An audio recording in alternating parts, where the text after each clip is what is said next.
Thank you very much, Corinne. Ladies and gentlemen, it's a great honor and a great pleasure for me to welcome Martha Jungwirth here today. We discuss art with Corinne every year and how we can link CONVOCO to art. Corinne called me and asked me how much freedom we have to forego to be free.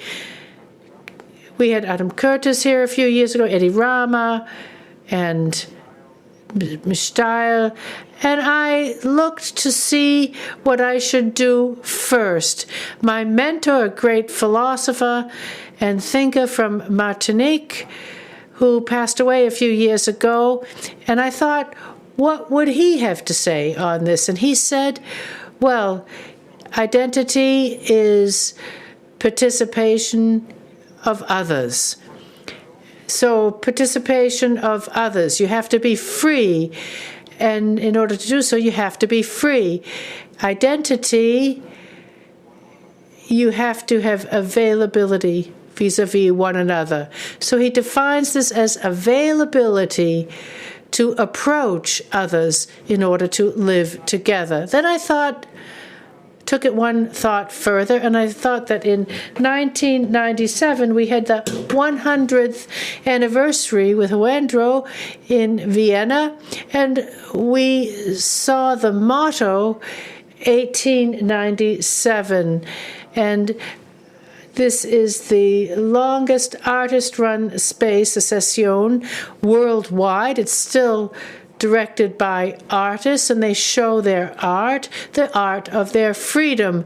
And then we had a visit by Martha Jungwirth, and it was all a question of Aberturner, because he kept talking about Martha Jungwirth. He'd performed an exhibit for her, and she had an individual room.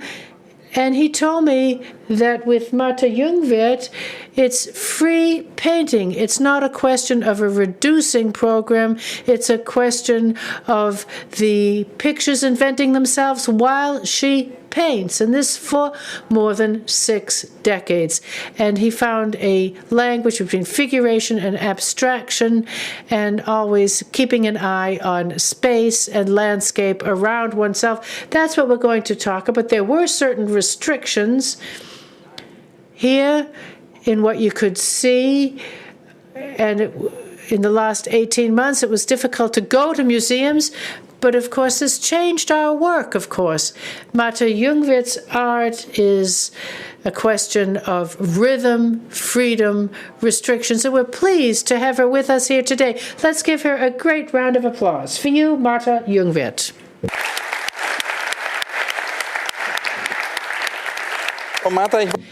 Martha, I wanted to begin, and I said that we wouldn't talk too much about the past. Let's talk about the present, the extreme present that we're talking about now. But I'd like to begin with something. We have a slideshow going on in the background showing some of the work that you have done over the decades, over your 6 decades. You will see her works of art. You'll see a large painting for the Viennese Opera. I thought that would be quite interesting for you, and this was for Salzburg, and also some of the most recent works that we have from you. And we're very grateful to everyone involved here for all the assistance they've given us in putting this slideshow together for this. I promised Martha that we wouldn't talk so much about the past, but just one question about the past. Let's begin with the 1990s. I was in Tapias, and they talked about the freedom of the informal, the post-war period in the 1950s when he began. And you said to me at one time, this was something that was important to you, informal and abstract expressionism, aquarelle. Maybe you could say something on that. Well, while I was a student in Vienna, we had St. Stephan, a famous gallery, which was headed by Monsignor, and I met up with the very famous artist Ulrich Prachensky, and as a beginner in my studies, I had no idea. But when I saw these paintings, I said, that's a possibility. That's the path I would like to go down. And so this is how I developed a relationship to these open styles. I don't want to imitate them. I also start from nature, but I want something different. I don't want to copy it, not to be recognized, but I want to have something different. So this is just an incentive, so to speak. And then for the first time, we went to the atelier, to the gallery, and this is a world in and of itself. And they were working on the large painting for the Viennese opera. It's something that covers up the Iron Curtain for 12 months. And then when I came into the workshop, we had a Trojan horse. And that was your idea. Maybe you could tell us something about this large painting and your work for the opera. Well, I've been working on Greek mythology for quite some time now. And I thought in an opera, okay, you also have happiness or bad luck that you see in the opera, and this mythological animal that stands for so very much, that this might be a very interesting motif. And this is the result. And the way I went about it was to, well, maybe you can see it. This is, it's meant to be free movement. And of course, in art history, there are pictures of the Trojan horse, and there are also prototypes, which I have noted.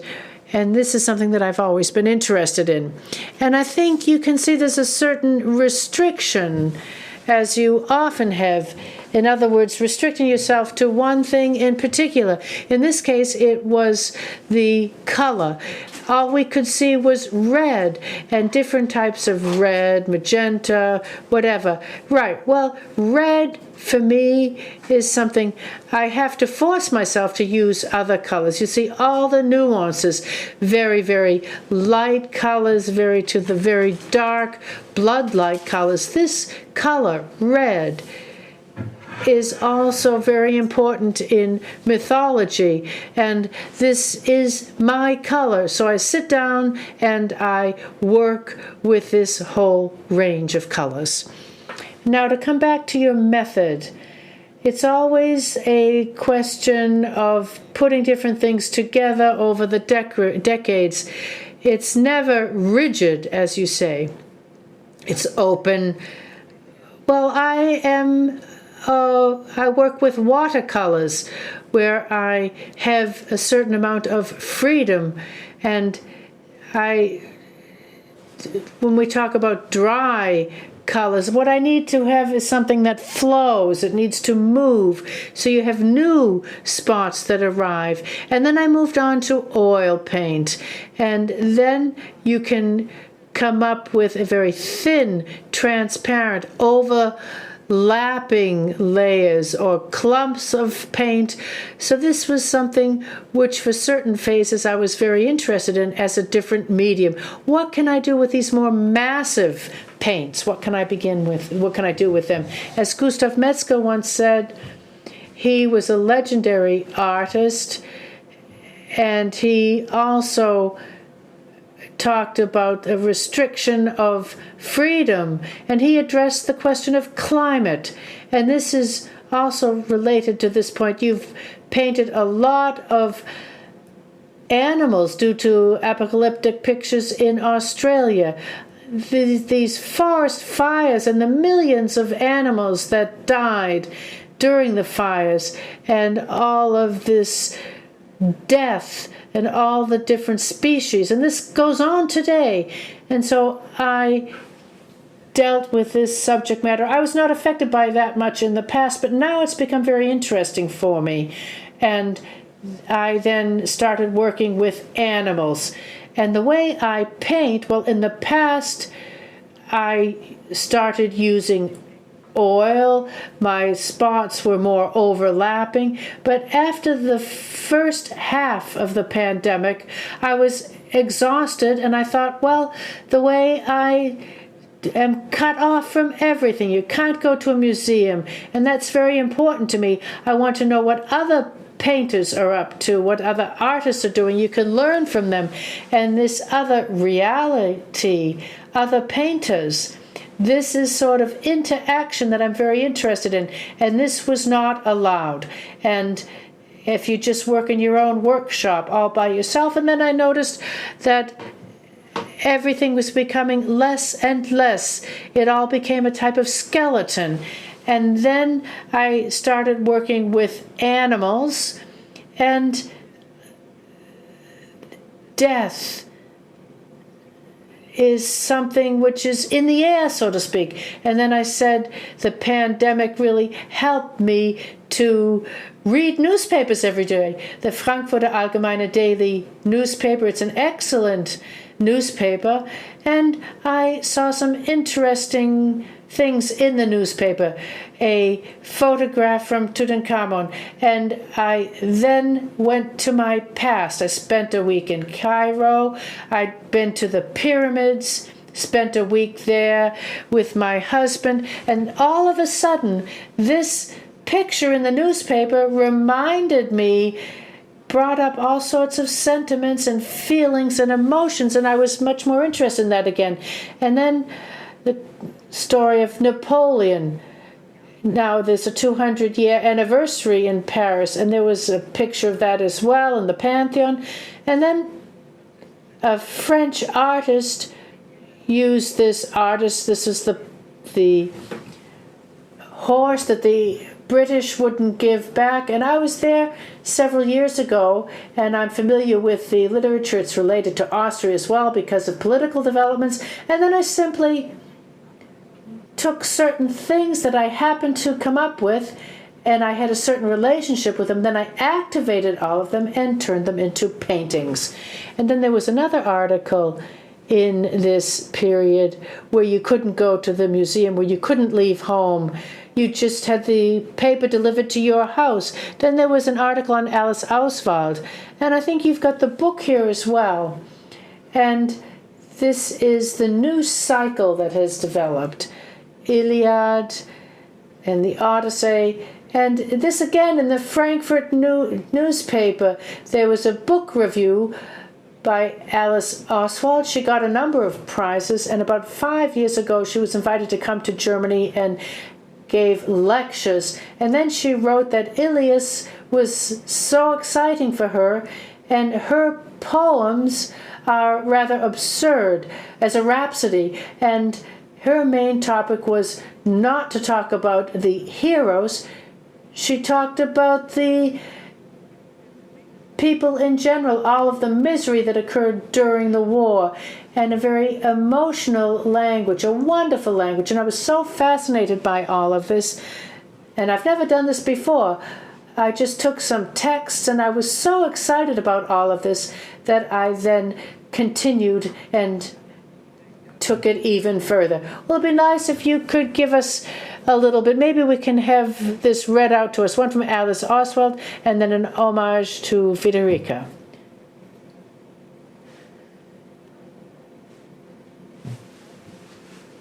Atrastos and Amphios. In the desert you will die. They were the sons of the Nile. They were asked to stay at home, but they didn't listen to what he said. Their own spirits called them to Troy. And then we saw that they got together and got started through death, but death met up with them. And these are things and how they're all described, the murders. Well, this is something that really moved me so much to develop my work even further. And the book Memorial, that was the title of this whole cycle that's now being shown or will be shown in Paris. And you said something quite interesting when you had coffee. You said it was a question of these times of restriction, that you shouldn't be able to move away from, you're not allowed to move away from yourself. Could you explain that? Well, of course, you are subjected to your own constraints. You see how many you've got. And then I tried to eliminate my fears. And in this way, since I simply can't do anything for fun, I have to do something. I have to make use of this time so that something results from it. That's what it was all about. So that's how I dealt with it. Now, during the lockdown, you kept Corona diaries. These are, you can see these pictures on cardboard, and you said a spot is a spot is a spot. And then you said, well, there are intelligent spots, but there are also stupid spots. Could you explain that to us? Well, you can see this in other painters as well. You can see how interesting these spots are. How much occurs to me? How can I change it? An important part of my work is coincidence. Coincidence. You have an idea, but this idea sometimes solidifies, and then during the painting process something happens that you weren't expecting, and then you have to let coincidence take place and carry it through and make use of it as well. And you can see this. You have to step back, and sometimes it's best not to think at all and just paint. You can switch off your thoughts. Now, these small things that we were referring to, well, I have a weakness for old boxes and spots. And if it's not pure white, that's what I like best. Sometimes I'm really afraid of pure white. I have to put the first spot on it. It might not be a good spot. So if it's not pure white, then it causes less fear for me. I work on a number of things at the same time so that I can keep everything flowing. So that if you feel that you are letting things go and everything is moving, then of course this is what you want. But sometimes you are at a standstill. So I do smaller things on shabby boxes, and it's quite practical. It's just paint and brush, and you don't control as much. So you can be uncontrolled, and then you can really make sure that you don't want it to get boring. So this is what I call my Corona diaries, where we have the direct. A big picture is a lot of work, but then you can use the small ones. It's more relaxed, and then it comes back. So this whole subconscious, so then you can use that for the other type of painting. That's the method I use. So you can see some pictures from when I visited your workshop, and I found some notes. And you said that it's quite an adventure of vision.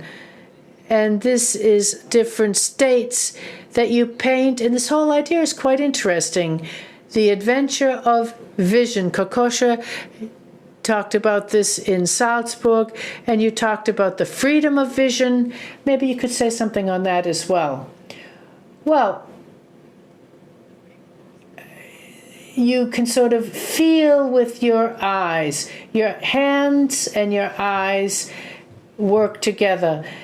You don't want things to be too well behaved, so to speak. What I want is something that's open, and this is what I want on the screen or on paper, so that when you look at it, I myself can say, how can I put it together? It's not fixed. It's not framed. No, this is something that should remain interesting and can be looked at anew again and again. That's what's interesting for me. And if you take a look at the process in your workshop and some of the smaller paintings you mentioned, when is a painting finished? You can see all of the dynamism in there, but at some point you stop. Well, sometimes you know immediately that you're finished. You can't do anything more, otherwise it will be ruined. Sometimes you don't know right away, and you think, well, maybe it could use a little more. Maybe I could put another spot on there. But I'm careful, and I usually set it aside, and I do something else, something small or something different, and then we take our old paintings, if it's been lying around for 2 or 3 weeks, then you are totally free. Either it's no good or it will turn into something good. So you remember all of the material that you used. This is a whole process that continues when you're in your workshop.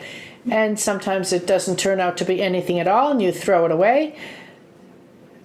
But sometimes you can see this in a very relaxed way. Either we're going to put some more on it or that it can turn out to be something very nice. Now in the background you can see the slideshow. This is a retrospective slideshow focusing on some of the newer buildings from the last few years. But it's a retrospective slideshow. If you take a look at the different decades and all of your work, you will see there have been some interruptions and there's been continuity.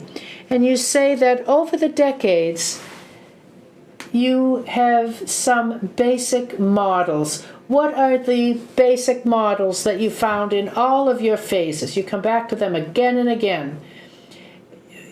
They are modified, of course. Well, I looked at this as well. And spots and lines. I have a basic pattern. I take certain colors, certain movements, and of course you have to try to make sure that the movement changes as well. And I try this again and again.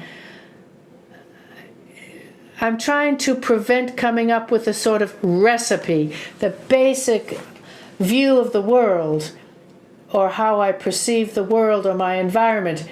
This is something that I have, but it has to be modified. And that's why this does indeed change, because you change yourself. If you see things differently, you meet other artists, or maybe you didn't appreciate them too much in the past, but then they've changed as well. So it's quite interesting when it comes to art history as well. So you're in ongoing dialogue with artists when you go to museums, because the other reality, the reality that other artists have, that's what I'm very much interested in, because this is a world which is a wonderful world. And if you go to a lovely exhibition, you come out as a different person, and you see that yourself. It might be just a tiny little nudge in your own development. Wonderful. And Gerhard Richter once said to me, art is the highest form of hope. And I quoted him today. And what about freedom? Well, reality is reality. And it's, if you are alone with your paint and with your surfaces and your hands, then of course it's a wonderful thing, and sometimes you come up with some wonderful results. Robert Louis Stevenson once said that art is like children at play, but there's also seriousness there as well. And you said that I'm my own child. That's an interesting sentence. Could you explain that to us, please? Well, how should I explain it? This playfulness, and I'm responsible myself, but not to anybody else. Nobody can tell me what to do. I'm my own master, so to speak, and that's wonderful. And that's the way I see it. As a child, the whole world belongs to you. You can do whatever you like. And on my canvas, I can do whatever I want. And that brings me to my last question. Corinne and I often talk about art and poetry, and how poetry can be brought back into our dialogues. In the 20th century, it was important in surrealism, and we always had these bridges that were built between art and poetry. And it was also very important to you. Both of us have a very close relationship to Federica Myrica, who unfortunately passed away this year. And we have an homage to Federica. And she wrote one of her last poems for the picture you painted for the opera. And we also have the poem here as well. And you said that you would read out this poem for us. It's a poem by Federica Myrica. But before you read the poem, I would like to hear a little bit about, I'd like to say something about Federica. I used to meet her about every 2 or 3 months. She had a lovely apartment, and she said there is a link between you and her, and that both of you don't want representation, so to speak. Right. Well, Federica Myrica, I visited her, and I knew her in the past through Obrist, who was a editor of an art magazine, and I knew her and Anciando as well. And I really looked up to her, a wonderful person. And it was a great honor for me, the fact that she liked my work and that she wrote a poem for me for my Trojan horse painting. I will try to read again as best I can, but this is just a short passage.